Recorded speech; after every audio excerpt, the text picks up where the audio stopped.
যে বলে সুন্দর সে দেখতে সুন্দর। আমি আবারও রিপিট করছি কথাটা, যে বলে সুন্দর সে দেখতে সুন্দর।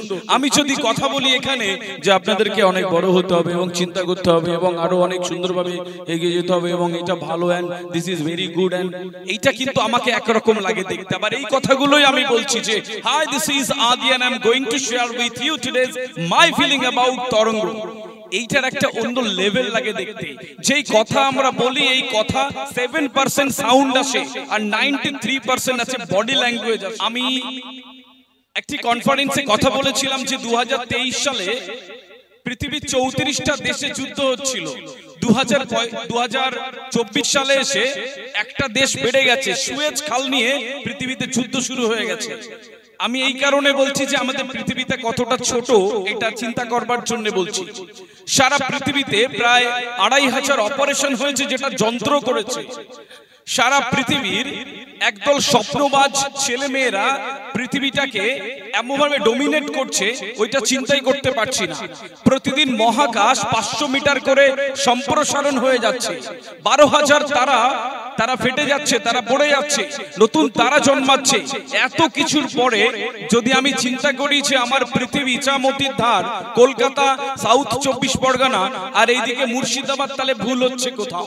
এই যে তরঙ্গের একটি জায়গা, এত সুন্দর একটি জায়গা তৈরি করে দিচ্ছে একটি বাচ্চাকে যে পৃথিবীর মানুষ হিসেবে নিজেকে এখানে ইমপ্লিমেন্ট করবার জন্য তৈরি রয়েছে, তাদেরকে আমি শুভেচ্ছা জানাচ্ছি। And the entire team of Tarang, যাদের অক্লান্ত পরিশ্রমে একটা ফুলেল বাচ্চারা তারা আগামী দিনের জন্য তৈরি হচ্ছে।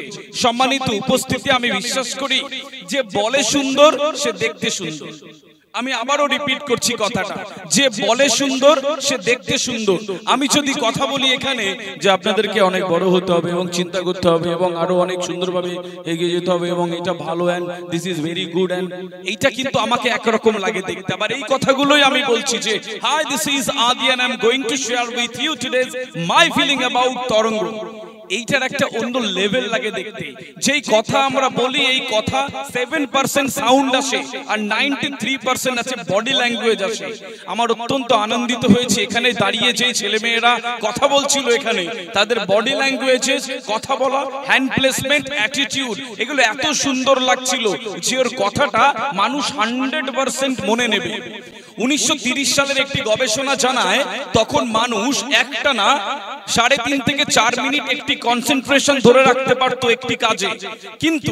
কিন্তু এই যে 2024 সালে এসে একটি সমীক্ষা জানায় একটা মানুষ মাত্র 8 সেকেন্ড একটা কাজে কনসেন্ট্রেশন ধরে রাখতে পারে। আপনি চিন্তা করতে পারছেন আমাদের মস্তিষ্কের দ্রুততা কত দ্রুত বদলাচ্ছে, এর সুস্থতা বদলাচ্ছে। মানুষ এখন আর তর্ক করে না, ঝগড়া করে। মানুষ এখন আর আলোচনা করে না, সমালোচনা করে। মানুষ একে অপরের দুঃখ সুখ ভোগ করে না, নিজের কথা শোনায়। আপনার মনের কথা বলার জন্য একটি মানুষকেও পাবেন না, যা বলে যাবে তাই শুনে যাবেন। বিষয় হচ্ছে এরকম একটা পৃথিবীতে যখন আমরা বিলং করছি তখন এরকম একটি আয়োজন এই সভ্যতাটাকে সুন্দরভাবে এগিয়ে নিয়ে যাওয়ার জন্য অনেক বেশি প্রশংসার দাবি রাখে। যেই সমস্ত বাচ্চারা এখানে রয়েছে, এখানে পারফর্ম করেছে, এখানকার সমস্ত টিচাররা, management and entire team of Tarang একটা বিরাট প্রশংসার দাবি রাখে যে এই পৃথিবী, এই সভ্যতা, এই সিভিলাইজেশনের বিবর্তনে একটা দুর্দান্ত অবদান রেখে যাচ্ছে আগামী দিনের জন্য। সম্মানিত উপস্থিতি, আমি বিশ্বাস করি আমি প্রায় প্রতিটি কনফারেন্সে একটা কথা বলবার চেষ্টা করি যে আল্লাহ সুবহানাহু ওয়া তাআলা এই পৃথিবীতে নিষ্ফল কিছু করায় না। আল্লাহ সুবহানাহু ওয়া তাআলা এই পৃথিবীতে অকারণ কিছু ঘটায় না। এই অনুষ্ঠানটা হচ্ছে আপনি এখানে দাঁড়িয়ে থাকবেন, আপনি এখানে বসে থাকবেন, রেসপেক্টেড গেস্টরা এখানে থাকবে। আব্দুল মাতিন সাহেব চিন্তা করবেন 2024 সালের তরঙ্গের জন্য। এইটা তাদের জন্মের সময় লেখা ছিল, আমার জন্মের সময় লেখা ছিল। কেন ছিল? একটা সুন্দর দিন এখানে থাকবেন, এখানকার কথা বলা, এখানকার উপস্থাপনা, এখানকার বাচ্চাদের থেকে একটা বিরাট বদল আসবে আগামী 10 ইয়ার্সের জন্য এবং দুর্দান্ত কিছু সুন্দর, সফল এবং সৎ মানবিক কিছু মানুষ তৈরি হবে এই মঞ্চের দ্বারা ইনশাআল্লাহ। সম্মানিত উপস্থিতি, আমি বিশ্বাস করি personality is that characteristic by which you can attract maximum of eyes on you. ব্যক্তিত্ব হচ্ছে সেই জিনিস যার দ্বারা অনেকগুলো চোখকে নিজের দিকে টেনে রাখা যায়। ভিড়ের মধ্যে মিশে যাওয়া খুব সহজ, স্রোতের বিপরীতে দাঁড়িয়ে বুক চিতিয়ে বিজয় নিশান ওড়ানোটা ইতিহাস। কারণ ইতিহাস কখনো কলম দিয়ে লেখা হয় না, ইতিহাস লেখা হয় পরিশ্রম দিয়ে।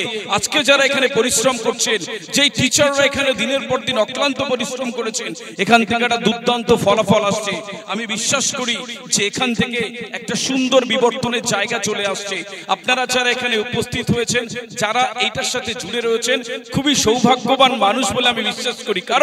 কারণ শিক্ষার সাথে থাকা, এডুকেশনের সাথে রিলেশনশিপে থাকা এবং কিছু সুন্দর মনের মানুষের থাকা, এই সৌভাগ্য আল্লাহ সুবহানাহু ওয়া তাআলা সবাইকে দেয় না। তাই জন্য যারা বাচ্চারা রয়েছে, সেই বাচ্চাদের যাদের চিন্তার ভিন্নতা রয়েছে, বাচ্চাদের পার্সোনালিটি রয়েছে, ব্যক্তিত্ব রয়েছে, তাদের মান সম্মান রয়েছে, এইটাকে স্বীকার করা একটা ইবাদত।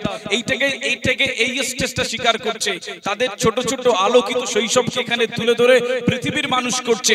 আমি মনে করি এই মুহূর্তে এই পৃথিবীতে এর থেকে ভালো কাজ আর কিছু হতে পারে না, যে আগামীর একটা প্রজন্ম তৈরি করা হচ্ছে যারা এই পৃথিবীকে একটা দুর্দান্ত সুন্দর অবস্থানের দিকে নিয়ে যাবে।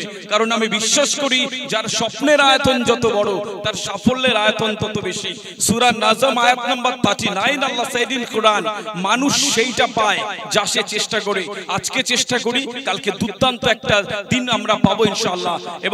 এবং চেষ্টা করতে হবে সেই স্বপ্নটাকে একটা দুর্দান্ত স্থানে অবস্থান করানোর জন্য।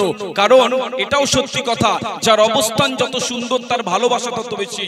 এই পৃথিবীতে বাচ্চারা যারা আমাকে তোমরা শুনেছো, গার্ডিয়ানরা রয়েছেন, রেসপেক্টেড গেস্টরা রয়েছেন, সবার মিলে সম্মিলিত প্রচেষ্টায় এই পৃথিবী আরো সুন্দর হবে। এরকম একটি ছোট্ট ছোট্ট আয়োজনে the only preparation for tomorrow is right to use today, and আমি আমার অন্তর থেকে বিশ্বাস করি এই ছোট্ট ছোট্ট পায়ে চলতে চলতে একদিন দুর্দান্ত একটি সুন্দর ভবিষ্যতের দিকে আমরা পৌঁছে যাবো ইনশাআল্লাহ। আসসালামু আলাইকুম।